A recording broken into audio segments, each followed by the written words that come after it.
Marcus Rashford's future at United still in balance. It's undecided because looks like the contract negotiations are really holding on a lot.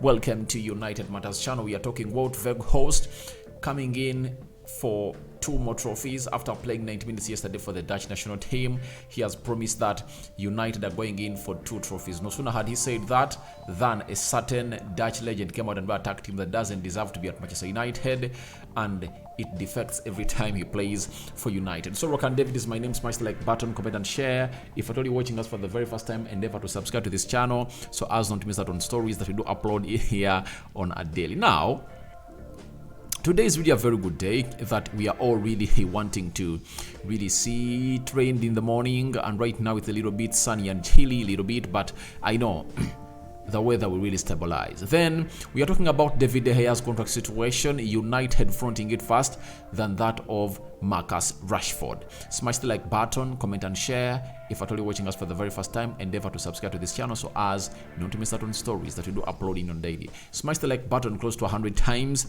to see to it that this video really gets appreciated and it goes viral. Now, Marcus Rashford's contract is running out in the summer of 2024.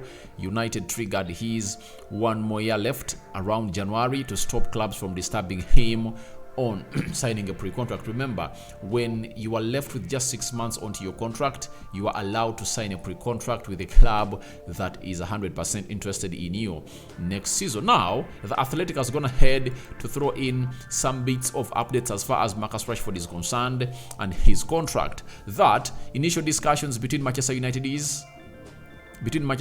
Marcus Rashford's representatives have already been held and more planned, but there have no been major steps forward, meaning that United are appreciating the job of Marcus Rashford. He wants to start the club of Manchester United, but the talks have really paused, and that shows you that it's in balance because United are really in a situation that they want to keep the player, but the player might be having different requests altogether. And I think everyone tabled what he wants and how each and every side is discussing according to the proposal of every side. And I think very soon or later we'll find ourselves in a position of knowing what would have transpired in between the two. Sources with knowledge of Marcus Rashford's contract talks expect the pace to pick up in the next few months. Club sources are hopeful of reaching an understanding and believe there is already a lot of agreement on both sides at this early stage. To me, I believe the agreement in between Marcus Rashford and Manchester United is he wants to stay, but there is going to be a very huge debate, and sometimes hot, on Marcus Rashford's salary, because I think he wants more than £300,000 a week. Why? At Manchester United, there are players earning 300 plus and is doing better than them. 25 years of age. That is Marcus Rashford. So to me, I believe they know Rashford wants to stay. He's going nowhere, but he wants more money. That's it. I think he'll call in for some huge money that United really want to negotiate down on his contract, but obviously it will really work in the benefit of both because Rashford has gone ahead to tear the Premier League and the season apart by scoring 27 goals in that jersey of Manchester United this season.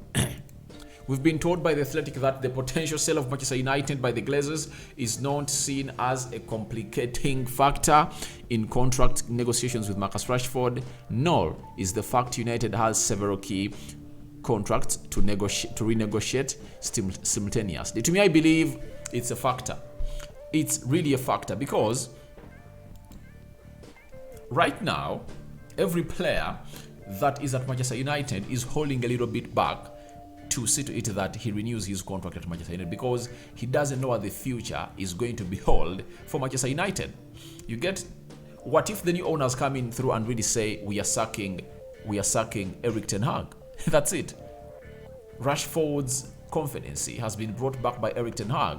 Looks like he's the rejuvenator of his job at Manchester United. So can you find yourself in a position of really renewing a contract at Manchester United when the money that's really gone ahead to see you having the best season of your career really being sacked? So lots of things at Manchester United that these players are really claiming in to change, and they want to see how everything is going to go on and really happen. To me, that's why I've gone ahead and really called out the Glazers for really taking long to make a decision on who is really going to be the next owner of the club. Are you selling the club or not? That's what we want to know right about now. So, however much the Athletic is letting us know that the situation of the Glazers and the takeover of United is not affecting Rashford's contract situation or renewal situation, I believe it is. 100% believe it is, and they're going to find themselves in a position of really putting up the best that they deserve at the club of Manchester United, because there are other teams that wanted Rashford and Rashford said no, like PSG. Discussions were held between Rashford's representatives and PSG last summer, with sources indicating that an offer of more than £400,000 a week was made by the Parisian club. For that, I doubt. I know discussions were held, but for the amount of money to be given to Marcus Rashford, I doubt. Do you know why? PSG would have signed Cristiano Ronaldo, and they would have loved to play Ronaldo at PSG, but the problem was they couldn't handle his salary, and they can't get in a player right now to earn £400,000 a week. They can't. They wanted the player. I know the best they would have offered would have been between £250,000 a week and £300,000 a week. But Marcus Rashford turned it down and said, I want to stay at Manchester United. And I think even this time around, he's sending a message to everyone outside there that I only want to be at Manchester United. That's it. I don't want to see myself playing for a different team. I want to see my future resolved at Manchester United very soon, but it will depend on who the owners are, because I want to face the new owners to really let us know the plan of the club. We have our own thoughts. We want to put them on the table and see whether they match with those of the new owner of the club of Manchester United. So Rashford's future is in balance. That's it. And it is not yet resolved. So we wait and see whether it's really going to be resolved soonest or not. But we've been told again by the Athletic that United is really looking at David De Gea, and they're taking him as a priority for now. That discussions with David De Gea are the most immediate concern to Manchester United. United are looking to press on with Rashford's contract. Now, they are taking David De Gea as a priority. And you know why? His contract is running out this summer. So they want to tie him on a longer contract and obviously see him as a goalkeeper of United for next season. They've also gone ahead to add more beef to that and said Man United have not triggered David De Gea's one-year extension in the hope of negotiating a reduction in his wage, which stands at £375,000 a week. Whether a new deal or reduced terms can be agreed will determine David De Gea's future. And to me, for David De Gea, it's still tricky. It's very tricky, as I really told you, like, was it a month back, that for David De Gea, it's tricky. Why? When you look at David Raya, the goalkeeper of Brentford, he's available for like £30 million. When you look at the contract that David De Gea might really call in for, £300,000 a week. A year, that is £15 million. 2 years, £30 million. Whereas for David Raya, you can spend £30 million on him, and you'll come in and really give him a salary of like £100,000 a week. So you'll be saving a lot of money as Manchester United, and you would have reduced the salary cap of Manchester United and maintained it at a very good level. But David De Gea also wants to start the club. He came out and hinted, it all pointed out on it, that he wants to stay at Manchester United. He wants to spend the rest of his life at Manchester United because it's the club that has given him peace. I mean, look at what is happening around at Manchester United with Erik ten Hag. We are back into the trophy-winning sides. I think it will be the onus will be on to David De Gea to make a decision on whether he takes the package of United they're giving him, because United want to give him £250,000 a week. And David De Gea needs to look around the world and his agent to see whether there is a club that can give him that package, you know? So it's really tricky on both sides, because when you look at Manchester United, you wouldn't like to lose a goalkeeper like David De Gea. That's it. And even David De Gea likes to start Manchester United because there are no other huge clubs that can really offer him a job. I think the only club that can offer him a job is AS Roma, because Jose Mourinho is an admirer of David De Gea. But if at all you've looked at how David De Gea has kept us into games this season, you can't just throw him under the bus. So I know it's tricky, but a common ground will be reached, according to me. A common ground will be reached between David De Gea and Manchester United. Though, there are reports that United are looking in for other goalkeepers that are really ball-playing goalkeepers. But when you look at David De Gea, his ball distribution has increased immensely. Ten Hag has always told us that in training, it's really great, and he sees him as one of those players that can really improve onto that. And to me, I believe that Rome was not built in one day. This season, David has shown us that he's improving onto his ball distribution game in, game out, and it's one of those things that he's working on. And if at all he masters it, I believe he can be at Manchester United until the age of 40. Shot stopping, he's great. Sweeper goalkeeping, marvelous.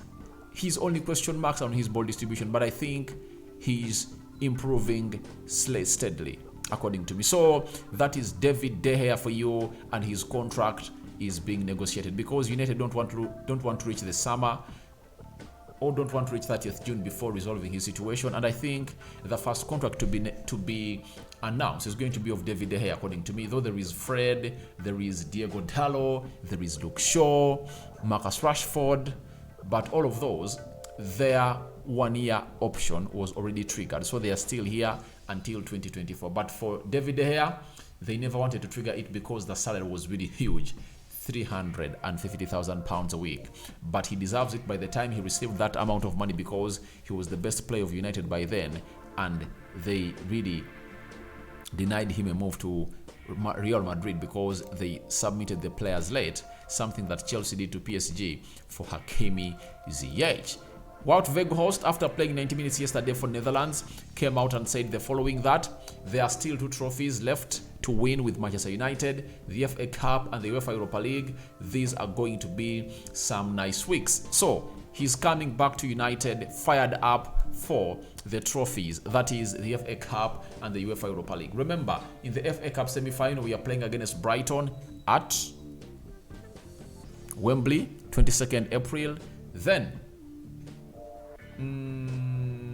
next Thursday next week, we are hosting Sevilla at Old Trafford. Then the other Thursday, before we play Brighton into the semi-finals of the FA Cup, we will be in Spain playing a third team in Spain in the knockout stages. But in this UEFA Europa League, it's the 4th team because we were drawn with Real Sociedad into the same group. But Sociedad was knocked out by, is it Jose Mourinho?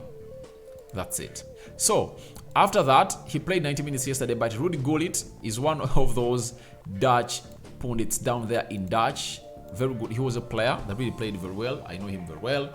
He has said the following about Weghorst, that I always look at him in a weird way. I have a lot of admiration for him, but at the same time, I think he is not good enough for Manchester United and the Orange. Every now and then, you see defects. To me, I believe he's not good enough. That's it. But what really puts him in the picture to be into that United side and the Dutch side is the unavailability of the possible players to come in and really lead the line. Like at Manchester United, for our case, it's really known because Martial, who would have been leading the line, is an injury-prone player, and there is no way you can reckon with him this entire season. So as it stands, we all believe that he is the best man for the job at the moment. But in the summer, that's why we should go in and bring in another world-class centre-forward to lead that line for Manchester United in every time we are really playing. So guys, your thoughts on to Marcus Rashford's future in balance. David De Gea's contract situation, what do you think about it? Should he be retained as the number 1 choice goalkeeper of Manchester United, or should go in for David Raya, who can go in for like £30 million and obviously get in some little salary at Manchester United, like a third of what David De Gea is earning right now at Manchester United? So, Wout Weghorst, what are your thoughts about him and Ruud Gullit coming out and really slating him that he feels sorry for him every time you see him playing for Manchester United and Netherlands? So, I sign out for now. See you later. May the Almighty Lord bless you abundantly. I'm out. My Muslim friends, enjoy your holy month of Ramadan. Bye-bye.